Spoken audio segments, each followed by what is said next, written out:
when the weather gives us a beating, the disaster restoration industry is there to help people, property, and more. So, from deploying to disaster areas for large cat work, often referred to as storm chasing, or staying local and drying out a home with a flooded basement because of a broken pipe, there's much work that goes into what a restoration company does before the actual work even commences. So, today on our program, we're going to explore the influence of extreme weather, the importance of preparedness, and the transformative role of technology in managing weather related risks. We will also discuss how a company can both monitor the weather and respond with marketing tactics to drive revenue. And to do this, I'm pleased to welcome Alexander Ruggie, the Marketing and Business Development Director for ASAP Restoration in Arizona. Al, welcome to the program. Jeff, great to be here. Thank you for having me again. No hurricanes there, right? Not so far. Now just extreme heat. It's always something. In the weather, we see all kinds of things happening around the world. Right now, as we're recording this, to show the timeline, Milton is about to hit Florida. So Yep. it's happening all the time and it gets worse and worse, it seems. But Al, I want to talk about, we're going to dig into your article you wrote for Cleanfax, Monetizing Mother Nature. You co-authored it.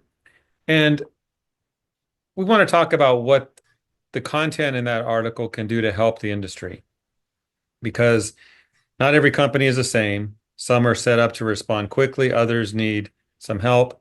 But I know you gave some great strategies. You shared some great strategies in that article. So if you're ready, let's get started. Okay.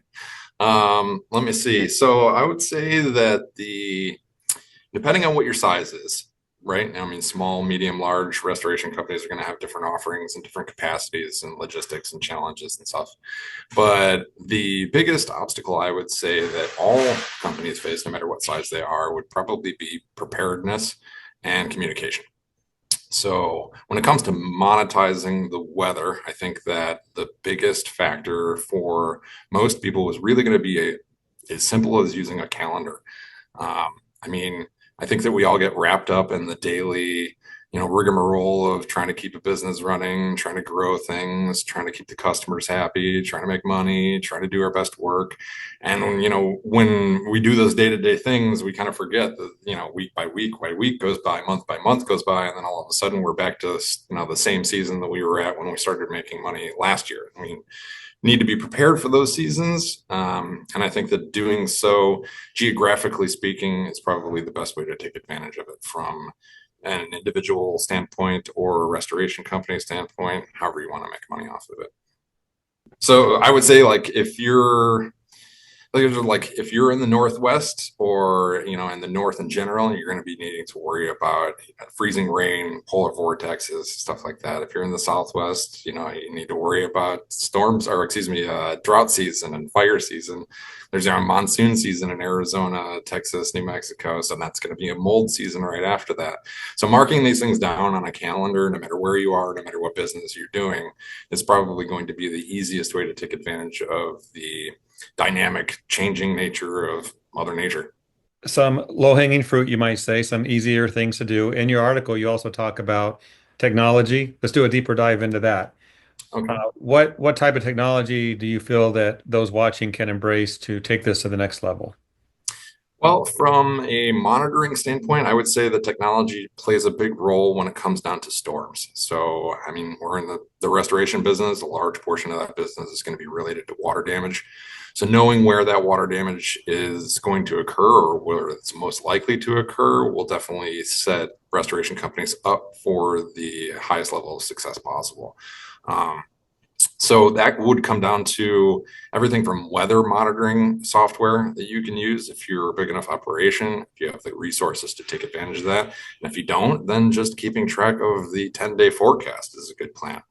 Uh, if you have the capacity to use weather mapping, then that gives you the ability to sort of granularize the process. You can pick where you want to station equipment, trucks, personnel in order to take advantage of specific geographical locations when the weather comes there. Um, and then I would say another big factor when it comes to technology and storm chasing or weather chasing, however you want to look at it, would be communication. Um, I mean, we've all gone to like a concert or a sporting event, and you try to get a cab afterwards, or try to tell your family that you're on your way back, and you can't reach them because all the phones are clogged up because everyone's trying to do the same thing at the same time. That happens with storms too, and I think that the restoration companies that are best positioned to take advantage of monetizing Mother Nature in those situations would be the ones that have the capacity to do communication exterior to the usual system. So if you're relying on cell phones, you're relying on the cell phone system in order to get your communication across. But if you have, something like walkie-talkies, you're better able to communicate with your team, manage resources, logistics, everything. Thank you, Al. And for those watching, there was a little noise in the background there. That's because he's at an actual restoration company talking during a busy workday, and that's what's happening there. So a little Sorry bit about of that, folks. background noise, not a problem at all. Al, in the article, I'm looking at it, the last part of it talks about marketing for the weather. Now, that seems simple, but how can those watching really monetize a marketing plan to go with the weather? Other things they might do that you mentioned in the feature. Yeah. So, like I said, I think that the calendar is probably going to be your best approach when it comes to monetizing the weather and using it in your marketing efforts. So, having a good idea of what's going to happen, when it's going to happen, and being prepared before it happens is really the key. From a marketing specific standpoint, I would say that that comes down to preparing your budgets, preparing your advertising if you're doing advertising, preparing your outreach if you're going to do outreach, if you're going to do events, make sure to time those in some way that it coordinates with taking advantage of the weather for those things. So,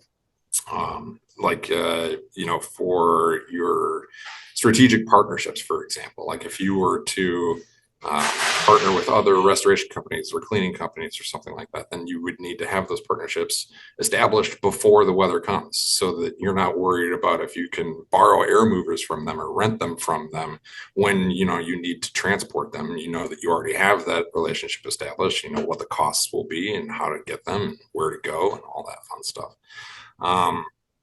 And then I would say another marketing aspect that would be easy to do, sort of a low-hanging fruit approach, would be geo-targeting. So with everything from Facebook to Instagram, Nextdoor, all of these sort of sites that guide consumers to products or services or just a general information, those all have geo-targeting capacities to them. So if you wanted to spend your budget specifically on like taking advantage of flooded houses for Hurricane Milton type of thing, then you would be able to say, I only want to focus on this subsection of Florida or this, city or whatever, and then spend all of your dollars there. And then that way, that everything's going towards what's going to make you the most money.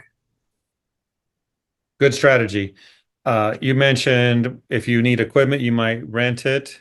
I see some equipment in the background there. Is that for rent? We are always we're always open to partnerships like that. So if you needed to That's rent some equipment, Jeff, or anybody in Florida right now, we would more well, than I'm in happy to do Columbus, that. Ohio. Do you deliver? I'm sure we could figure it out. All right. One quick point. I have to ask this. So you network, Al, you know other companies, you see what's happening out there.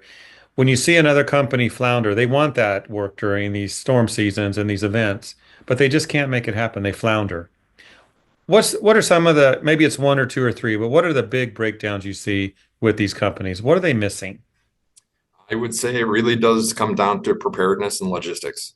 So, I mean, most restoration companies that I've worked for and that I know of in their operations, they tend to keep a pretty slim, not skeleton, but try to bare bones their staff and keep low overhead. I mean, that's the whole game. We got to make a profit in this thing. But that kind of turns into a problem when you try to take advantage of something like a storm because you can't prepare enough for some situations. You can't have enough employees just standing by who are willing to, work only a couple of hours a week type of thing until a storm comes.